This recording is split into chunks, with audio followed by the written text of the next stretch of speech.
नमस्कार. आपल्या सगळ्यांचे महाराष्ट्र सोशल न्यूज चॅनलमध्ये हार्दिक स्वागत. चला वळूया तर एका नवीन बातमीकडे. आजची बातमी. पेट्रोल, डिझेल, गॅस दरवाढ आणि वाढत्या महागाईच्या निषेधार्थ शिवसेना उद्धव बाळासाहेब ठाकरे पक्षाच्या वतीने धुळ्यात मोर्चा काढण्यात आला. केंद्र सरकारच्या आर्थिक धोरणांविरोधात जोरदार घोषणाबाजी करत आंदोलन करण्यात आले. यावेळी संपर्क प्रमुख अशोक धात्रक, अतुल सोनवणे यांच्यासह शिवसेना पदाधिकारी व कार्यकर्ते मोठ्या संख्येने उपस्थित होते.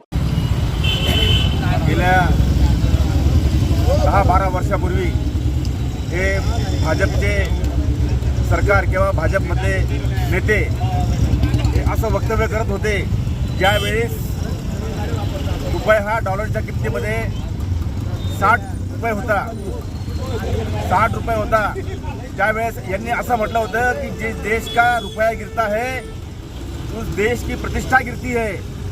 आणि आता त्यांना मला जाब विचारायचा आहे की हा रुपया जो आहे डॉलरच्या तुलनेमध्ये हा 100कडे आता याचं चाल चालली आहे. तर हा नेता किंवा हा भाजपचा प्रधानमंत्री किती गिरावा असेल याची कल्पना केलेली बरी. अनेक विरोधी पक्षाचे सगळे तज्ज्ञ अर्थतज्ज्ञ सांगत होते की इराण आणि अमेरिका युद्धामध्ये या तेलचं आणि गॅसचं तुटवडा निर्माण होईल, महागाईचा आगडोंब उसळेल, त्यावर आत्ताच काहीतरी उपाय योजले पाहिजे. परंतु मोदी सरकारने आमचं सर्व आलबेल आहे असं भासवण्याचा प्रयत्न केला. कारण की 5 राज्याच्या निवडणुका डोळ्यासमोर होत्या. जशा त्या निवडणुका निकाल लागले त्याच्या दुसऱ्या दिवशी यांनी डिझेल, गॅस असेल आणि पेट्रोल असेल याच्यामध्ये भरमसाठ वाढ केली. आज पेट्रोल 107 रुपये, डिझेल 94 रुपये इतक्या महागाईवर इतका किमतीवर पोहोचलेलं आहे. आणि त्याच्यामुळे सर्वसामान्य लोकांचं, गृहिणींचं अक्षरशः कंबरडं मोडलेलं आहे. आता मोदी सरकार म्हणतं की तेल वापरू नका आणि प्रवास करू नका. आधी त्यांनी हे सर्व परदेश दौरे बंद केले पाहिजे, ही त्यांनी नाटकं बंद केले पाहिजे. आणि मुख्यमंत्री देवेंद्र फडणवीस यांनी हा जो देखावा केलेला आहे बुलेटवर जाणं वगैरे, तो नौटंकी न करता कायमस्वरूपी उपाययोजना केली पाहिजे अशी आमची मागणी आहे. 14 वर्षापूर्वी भारताच्या जनतेला भुलवण्याकरता, भारताच्या जनतेला खोटं बोलून महागाई कमी करणे, अच्छे दिन लाएंगे अशा भूलतापा देऊन जनतेची मतं लुटली, चोरी केली. आणि आज 14 वर्षानं रामाचा वनवास 14 वर्षानं संपला होता. जनतेचा वनवास अजूनही चालू आहे 14 वर्षानंतर सुद्धा. 5 राज्याच्या निवडणुका झाल्या, त्यावेळेला सांगितलं होतं महागाई वाढणार नाही, तेलाचे भाव वाढणार नाही, गॅसचं तुटवडा होणार नाही. सगळं झाल्यानंतर निवडणुका संपल्याने दुसऱ्या दिवशी व्यावसायिक गॅस म्हणजे हॉटेलला लागणारा गॅस 993 रुपयाने वाढवला. त्यानंतर घरगुती गॅस, घरामध्ये स्वयंपाकाला लागणारा गॅस, त्याची सुद्धा दरवाढ केली.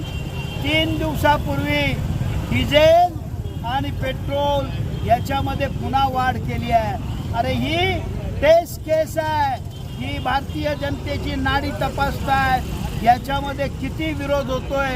जर विरोध झाला नाही, जनतेने ही दरवाढ स्वीकारली तर आणखीन भयानक दरवाढ होणार आहे. आणि या युद्धाचा फायदा घेऊन जनतेला लुटणाऱ्या नरेंद्र मोदी सरकारचा, भारतीय जनता पक्षाच्या त्यांच्या मित्र पक्षाच्या सरकारचा विरोध करण्याकरता, जनतेला जागवण्याकरता हा मोर्चा या चौकामध्ये शिवसेना उद्धव बाळासाहेब ठाकरे पक्षाच्या वतीनं जिल्हा प्रमुख, महानगर प्रमुख तसेच सर्व मुख्य पदाधिकारी, सर्व शहरातील जिल्ह्यातील पदाधिकारी यांच्या नेतृत्वाखाली हा शिवसैनिक रस्त्यावर उतरला आहे. आणि आज आम्ही इशारा देतोय देशातल्या या भाजप सरकारला.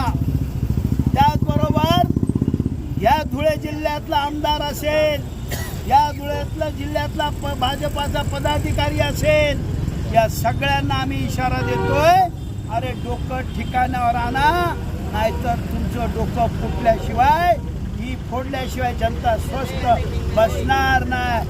आणि म्हणून सांगतोय, ही जिजिया कर, हा जो वाढलेला महागाईचा डोंब आहे. बातमी आवडल्यास चॅनलला लाईक व सबस्क्राईब करा व दररोज अशा नवनवीन बातम्या पाहण्यासाठी चॅनलला फॉलो करा. धन्यवाद.